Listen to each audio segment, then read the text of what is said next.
ஒரு ஊரில் ஒரு செல்வந்தனுக்கு 2 மகன்கள் இருந்தனர். அதில் இளைய மகன் தன் தந்தையை பார்த்து, அப்பா, நான் பட்டணத்திற்கு செல்லப் போகிறேன்.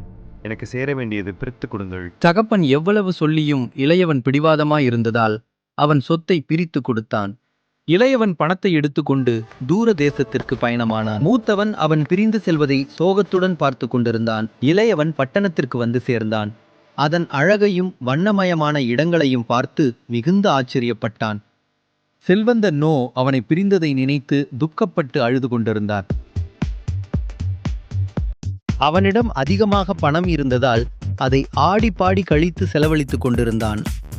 கையில் இருந்த பணம் சிறிது சிறிதாக கரைந்து கொண்டிருந்தது. அவன் நண்பர்களும் அவனை விட்டு போய்விட்டனர். இனிமேல் எங்களால் உன்னோடு இருக்க முடியாது. பணமில்லாத உன்னிடம் என்னென்ன இருக்கிறது? என்னை விட்டு போகாதீர்கள். ஐயா, எனக்கு பசிக்கிறது, ஏதாவது உணவு கொடுங்கள். காசு கொடு, ரொட்டி தருகிறேன். அவன் கையில் உள்ள கடைசி காசை எண்ணி கொடுத்தான்.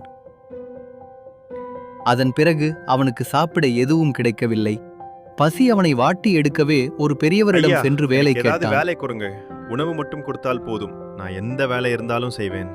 அந்த முதலாளி அவனை அழைத்து சென்று பன்றிக்கு உணவு போடும் வேலை கொடுத்தான். பசி அவனை வாத்தியது. பன்றிக்கு போடும் உணவு கூட அவனுக்கு கிடைக்கவில்லை. அப்போது தன் தகப்பனை நினைத்து அழுதான்.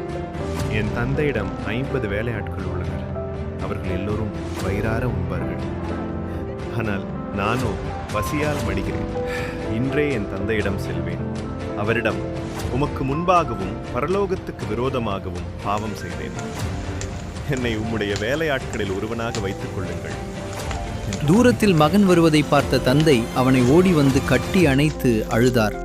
அவனுக்காக மிகப்பெரிய விருந்து ஒன்று செய்தார். வீடு முழுவதும் மகிழ்ச்சியாக இருந்தது. இதோ என் மகன், இவன் காணாமல் போனால் கண்டெடுக்கப்பட்டான். எல்லோரும் இதை என்னுடன் சேர்ந்து மகிழ்ச்சியாய் கொண்டாடும். அப்போது அவனுடைய மூத்த மகன் வயலில் வேலை முடித்து வந்தான். வீடு முழுவதும் விழாக்கோலம் கொண்டிருப்பதை பார்த்து என்ன என்று கேட்டான். உன் தம்பி வந்திருக்கிறான் என்றார்கள்.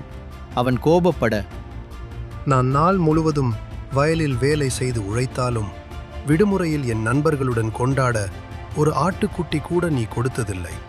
ஆனால் சொத்தில் பாதியை அளித்த தம்பிக்கு விழா எடுக்கிறீரே. அவன் தந்தை, நீ எப்போதும் என்னுடன் இருக்கிறாய். என்னுடைய செல்வமெல்லாம் உன்னுடையது. ஆனால் அவனோ காணாமல் போனான், கண்டெடுக்கப்பட்டான். நீயும் மகிழ்ச்சியாயிரு என்றார். மகனே, நீ பாவத்தில் எவ்வளவு தூரம் சென்று இருந்தாலும் திரும்பி என்னிடத்தில் வா.